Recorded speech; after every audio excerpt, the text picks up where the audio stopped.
श्री शिवाय नमस्तुभ्यम हर हर महादेव। देखिए दोस्तों, पूज्य गुरुजी हमेशा अपनी कथा में कहते रहते हैं, अगर आपके घर में किसी भी प्रकार का संकट है, आपके घर में किसी भी प्रकार की समस्याएं चल रही हैं, आर्थिक समस्याओं से आपको जूझना पड़ रहा है, रुपयों पैसों की आपके घर में बहुत ही अधिक कमी चल रही है, आपको धन की प्राप्ति नहीं हो पा रही हो, बच्चों की नौकरी नहीं लग पा रही है, तो इसके पीछे सबसे बड़ा कारण हो सकता है कि जो आपके पितर हैं वह आपसे प्रसन्न न हो, या फिर आपके घर में वास्तु दोष की समस्या हो, या फिर काल सर्प दोष की समस्या हो, या फिर किसी भी प्रकार की अगर समस्या हो, तो इन सभी समस्याओं को दूर करने के लिए पूज्य गुरुजी ने कहा है कि मात्र आपको एक फूल से शिवलिंग के सामने एक ऐसा अचूक उपाय करना है जो आपके जीवन में चल रही इन सभी समस्याओं को समाप्त कर देगा। तो चलिए जानते हैं उस विशेष उपाय के बारे में, लेकिन उससे पहले आपसे एक प्रार्थना है। अगर आप चैनल पर पहली बार आए हैं तो चैनल को सब्सक्राइब करके कमेंट में ओम नमः शिवाय जरूर लिखें। देखिए, इस बार की जो अमावस्या तिथि पड़ रही है वह पूरे साल जो अमावस्या तिथि पड़ती हैं उनमें सबसे बड़ी तिथि है। पूज्य गुरुजी ने कहा है कि आपको इस अमावस्या की तिथि पर यह उपाय करने से चूकना नहीं है। देखिए, इस वीडियो में हम पूज्य गुरुजी द्वारा बताए गए दो बहुत ही विशेष उपाय बताने वाले हैं। चलिए दोस्तों, बात करते हैं पहले विशेष उपाय के बारे में। देखिए दोस्तों, पहले उपाय को करने के लिए सबसे पहले आपको मात्र एक तांबे के पात्र के अंदर शुद्ध जल लेना है। यह जो जल है विशेषकर आपको अपने घर से ही लेना है।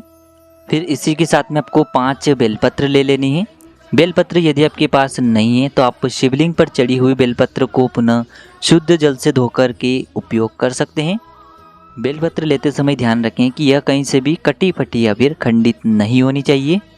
अब दोस्तों, यह जो 5 बेलपत्र हैं और 1 लोटा जो जल है, इन्हें लेकर के आपको पहुंच जाना है भगवान शिव के मंदिर में। देखिए, पूज्य गुरुजी ने कहा है कि यह उपाय आप प्रदोष काल के समय में भी कर सकते हैं, या फिर सुबह से लेकर के शाम तक किसी भी समय आप इस उपाय को कर सकते हैं। देखिए, आपके पास जो 5 बेलपत्र हैं उनमें से पहली जो बेलपत्र हैं इसे आपको भगवान शिव के शिवलिंग के सीधे तरफ जहां गणेश जी का स्थान होता है वहां पर आपको ये पहली बेलपत्र समर्पित कर देनी है। देखिए, बेलपत्र की जो चिकनी साइड है शिवलिंग से स्पर्श होगी और इसकी डंडी जलाधारी की ओर होगी। इस प्रकार से आपको पहली बेलपत्र गणेश जी वाले स्थान पर समर्पित कर देना है।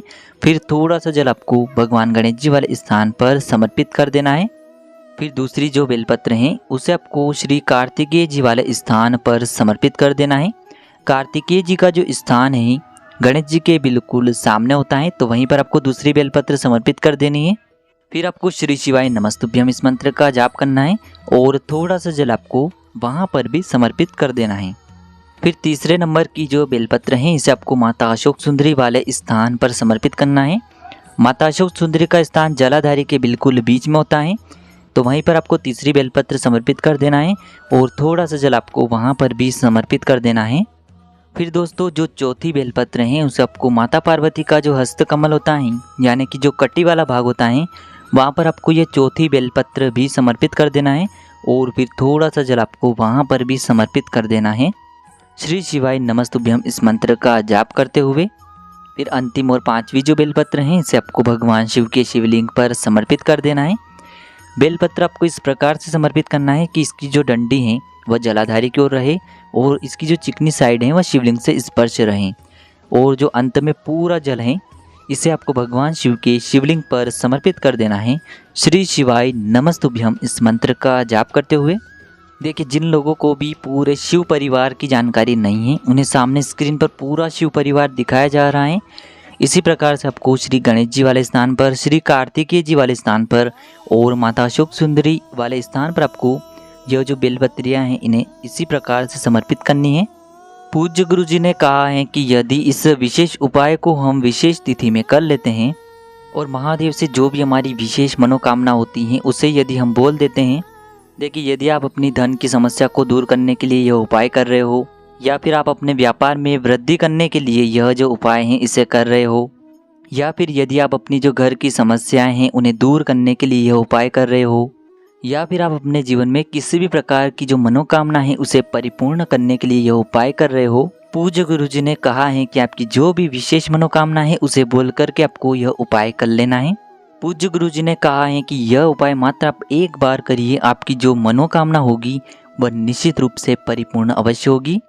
अब दोस्तों इसके बाद हम बात कर लेते हैं दूसरे विशेष उपाय के बारे में। देखिए यह उपाय बहुत ही छोटा सा और सरल सा है।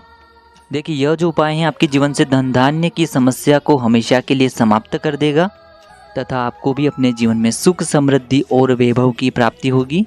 इस उपाय के लिए आपको मात्र एक लोटा जल लेना है। लोटा आपको तांबे का लेना है और यह जो जल है विशेषकर आपको अपने घर से ही लेना है।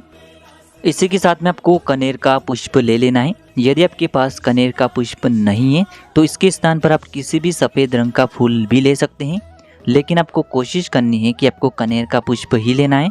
देखिए पूज्य गुरु जी ने कहा है कि आप 5, 7, 10 या फिर 11 जितने भी पुष्प आपको उपलब्ध हो जाते हैं उतने पुष्प आप ले सकते हैं। अब दोस्तों आपके पास जो यह पुष्प हैं और एक जो लोटा है इसे लेकर के आपको पहुंच जाना है भगवान शिव के मंदिर में।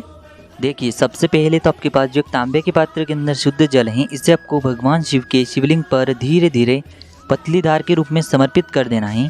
श्री शिवाय नमस्तुभ्यम इस मंत्र का लगातार जाप करते हुए। इसके बाद आपके पास जो पुष्प हैं यानी कि आप जो कनेर का पुष्प लेकर के गए हैं या फिर गेंदे का या फिर किसी भी सफ़ेद रंग का जो पुष्प आप अपने साथ लेकर के गए हैं, तो पूज्य गुरु जी ने कहा है कि इन फूलों से आपको शिवलिंग का श्रृंगार करना है। यानी कि आप 5, 7, 11 या फिर 21 जितने भी फूल आप लेकर के गए हैं उनसे आपको शिवलिंग का बिल्कुल अच्छे तरीके से श्रृंगार कर देना है। यानी कि आपको शिवलिंग का अच्छी तरह से श्रृंगार कर देना है। शिवलिंग के चारों तरफ एक फूल आपको जलाधारी पर रखना है, एक फूल आपको गणेश जी वाले स्थान पर रखना है। यानी कि जिस भी स्थान पर आपको रखना है केवल आपको श्रृंगार करना है शिवलिंग का अच्छी तरह से इन फूलों से। अगर आपके पास कम पुष्प हैं तो आप विशेष स्थानों पर रख सकते हैं, अधिक फूल हैं तो आप शिवलिंग पर चारों तरफ अच्छे से इन फूलों से शिवलिंग का श्रृंगार कर सकते हैं। पूज्य गुरु जी ने कहा है कि जब भी हम पूरे भाव से इस तरह से शिवलिंग का श्रृंगार करते हैं और उसके बाद हम मनोकामना की पूर्ति के लिए महादेव से प्रार्थना करते हैं तो हम आपको यकीन दिलाते हैं कि महादेव की कृपा से आपकी जो भी विशेष मनोकामना है वह निश्चित रूप से परिपूर्ण होती हैं। तो दोस्तों इस प्रकार से पूज्य गुरु जी द्वारा बताए गए 2 बहुत ही चमत्कारी और विशेष उपाय हमने आपको बताए हैं। जो भी उपाय आपको उचित और सरल लगता है उसे आप कर सकते हैं। यदि आपको उपाय से जुड़ा किसी भी प्रकार का सवाल पूछना है तो आप हमें कमेंट में पूछ लें। उपाय को करते समय आप किसी भी प्रकार की गलती न करें। श्री शिवाय नमस्तुभ्यम। हर हर महादेव।